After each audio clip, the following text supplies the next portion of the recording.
Oi gente, aqui é a Bruna, eu já tenho pra vocês o meu vídeo Termos Literários 3. Eu já fiz 2 outros vídeos de termos literários, assim como temos para booktubers, todos esses vídeos vão estar no card aqui em cima. Começando, a gente vai pelo basicão, pelo bem simples. Uma sigla que a gente sempre vê por aí em resenhas do Goodreads e sites gringos é MC, que significa Main Character, ou seja, o personagem principal. Então eu posso falar, o MC desse livro é meio chato. Quer dizer que o personagem principal desse livro é meio chato. Bem simples, bem básico. E aí um MC pode ter um POV e ele pode ser uma POC. Vamos lá. POV significa Point of View, ponto de vista, ou seja, perspectiva de como a história é narrada. Esse POV pode ser de um personagem dentro da história, pode ser de um narrador em terceira pessoa onipresente, e o livro pode ter um POV ou múltiplos POVs. Por exemplo, As Crônicas de Gelo e Fogo é uma história que tem vários POVs, tem várias perspectivas, diferentes personagens que agregam para contar a história inteira. E o MC pode ser uma POC, uma Person of Color, que é basicamente qualquer etnia que não seja caucasiano branco. Indo na vibe das letras ainda, a gente pode ter romances dentro de um livro e eles podem ser MM, FF ou FM. MM é quando é um romance gay, male e male ou masculino e masculino. FF é quando é um romance lésbico, female, female, feminino, feminino. E FM é um romance hétero, tem female e male ou feminino e masculino. Fácil, fácil, fácil, gente. Saindo um pouco das siglas, a gente tem o blurb. Blurb é um pequeno texto,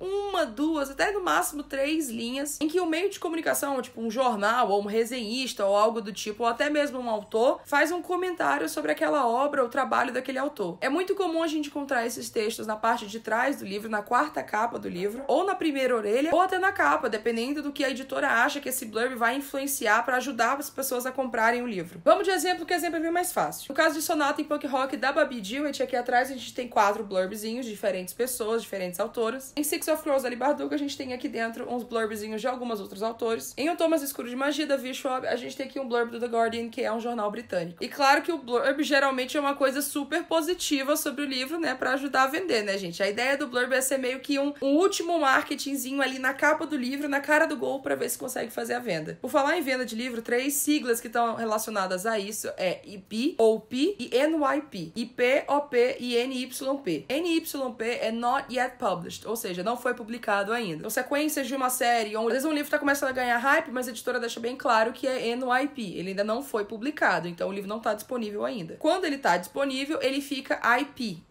in print, ou seja, a editora tá produzindo novas tiragens e tá gerando o livro tá indo pras livrarias. Ele tá rodando no mundo. Quando ele para de rodar no mundo, ele fica OP, out of print. Pode ser tanto OP quanto OOP, mas OP só fica mais bonitinho porque IP, OP, tá tudo ótimo. Out of print quer dizer que o livro tá esgotado, que ele não vai mais ser produzido. Às vezes ele não vendeu quanto que a editora esperava, e eles não acham que vale a pena continuar imprimindo mais livro porque não sai tanto assim. E por último, algo relacionado ao processo de escrever um livro, a gente tem beta reader, também conhecido como leitores beta. Um leitor beta é uma pessoa de confiança que um autor entrega o manuscrito do livro antes dele ser finalizado, antes dele ir para impressão, e que pode ajudar o autor durante o processo de escrita. O leitor beta pode ser uma pessoa que já faz isso profissionalmente, ou pode ser uma pessoa de confiança, conhecida do autor ou da autora, que vai dar uma perspectiva nova sobre aquela escrita, sobre aquela história. E o jeito que um leitor beta funciona realmente depende muito de autor para autor e de situação para situação. Tem gente que gosta de mandar capítulo por capítulo para os leitores beta, tem gente que, vou mandar metade do livro, e aí eu vou fazer a outra metade, e aí depois, quando eu for revisar, eu pego o resultado desse. Então tem vários jeitos que você pode trabalhar com o leitor beta. Lógico que não é algo obrigatório, cada um tem o seu método de escrever, mas é algo que eu tenho visto muito mais pessoas usando ultimamente, então eu achei que valia a pena comentar pra vocês. Existem vários outros termos e expressões dentro do mercado editorial e de booktube e tudo mais que a gente fala. Eu sempre fiz aqui com os termos em inglês pra poder facilitar a vida de muita gente, mas o próximo eu quero fazer com termos em português, então se vocês têm alguma dúvida sobre o que significa aquela palavra, ou o que quer dizer quando a pessoa fala essa coisa aqui, deixa aqui nos comentários que eu vou preparar esse roteiro desse vídeo, já tem algumas sugestões aqui. Se vocês gostam desse tipo de vídeo, mãozinha pra cima, assiste o vídeo aqui do lado também, e eu vejo vocês amanhã.